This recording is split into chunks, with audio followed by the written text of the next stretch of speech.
Well, it looks like we're going to have to make this a quadrilogy instead of a trilogy. It's a little difficult to get a message out here on YouTube when you only have 10 minutes to say something. I left you with the translations of the Helicon Muses in relation to the secret message of Plato and the Critias and the 10 kings of Atlantis and the 3 founders' names that, like our secret of Milo, also revealed another hidden message. So basically, it told us about how most likely the suspect is Dionysios, went to southeast Italy and conjured with the east over by the Cephisus River in Boeotia, in defiance of Alexander the Great, who is to come after him. It looks to me as if the truth is that Greece and Sicily and Otranto, as their history also reflects, sided with the East against the Cyrenaic, Cycladic, Pelasgo, Augustan Atlanteans and the rest of Europe, who were in fact the truer Atlanteans. The other cultures lavished riches and distanced themselves from Father and wanted to be like Father. So they glorified themselves at our expenses from the poisons of southern Egypt and Nubia and subjugated many kingdoms.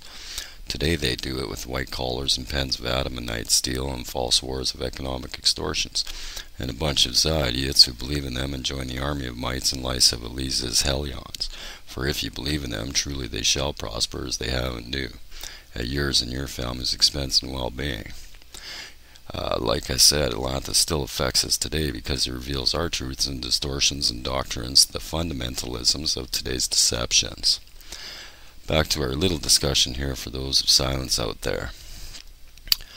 In understanding of Plato's confinement and Dionysios being a traitor to the east with southeast Italy, we would say this battle took place around 360 BC and compare it with Persian Xerxes in one of the largest wars of ancient history, including ships.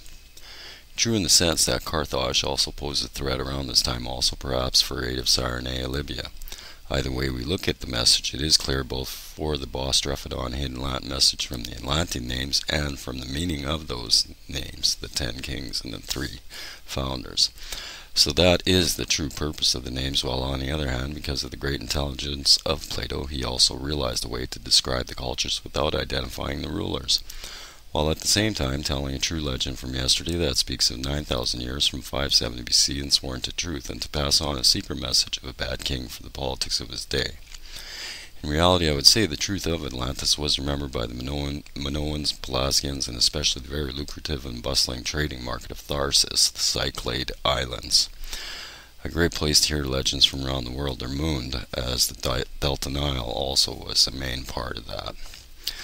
The indication seems to imply that Minoans or Evamon and Menessus were the closest to Atlanteans and identifies with seafarers entering the Mediterranean to settle foundations in Europe and Africa, including the Delta Nile and Asia, such as Tiro, Troy, or Tyr from Tarshins. Naturally, Menessus also identifies with Pharaoh Menes and Father Jamin, creator of Atlanteans, Evanor, Ejanor, Ajan, Eternal Father. Minoans would also include the Etruscans, Sicanes, Pelasgians, Cretians, and Tarsians of Malta and the Cyclades, or any culture sailing in the Mediterranean. Basically, my old ancestors, where one of my middle names is also alike to Tarshin. Children of Min or Men. Min equals Javans, or children of Jah, sailing ships. Tarshish, that's where that term is from, where we also understand the Minoans were the first to rule the Mediterranean thalassocracy since 5000 BC.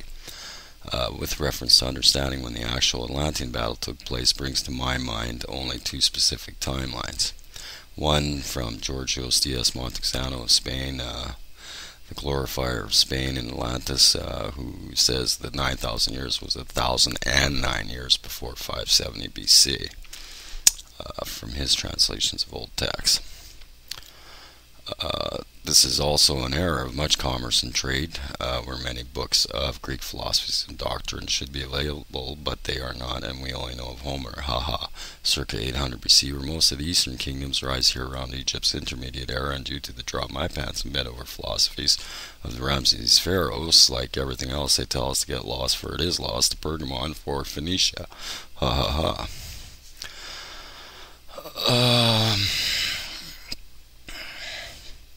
Basically, because of the crippling of the Ducal line event circa this era to 1625 BC, when the Hyksos took over and instigated Zeus from Egyptian doctrines of Sabazeus. That's when the Greeks basically became Hellenized, and I don't even know if they realized that they're worshipping a false god, Zeus. The other focal point, as you know, for Atlantean King Menes is 3250 BC and the flood of Hathor. So here we have two major events with two great floods and a stronger indication for 3250 BC by Atlantean King Menes, one of the 10 kings on the fallen armor palette, the royal crown kings of Europe, as those 10 fallen kings on the armor palette exemplify. As for 1579 BC of Georgios, there should be a lot of info for this time frame, which is also around the Eleusinian Wars and the Battle of Ares, although I strongly disagree with this theory for the Atlantean battle. Unlike the era of the Double Falcon at 3250 BC, which supports more evidence for the Atlantean battle. As we also know, Atlanteans never disappeared, but a city and island did. Here's the 10 Kings of Atlantis, translated by myself, Paulo Riven, and with some guidance from Atlante, member in Atlantis Rising Forums, who's been by me since I joined, and we've never seen each other. Atlantis equals Atlant, fatherland, risen land, Tatanen equals old Egyptian, risen primordial hill of creation. Atlas, or is also Greek for a tall stone, such as the Atlas mountain, or a high risen land, basically. But in truth, risen is the key to Atlantis and not sunken. Very important.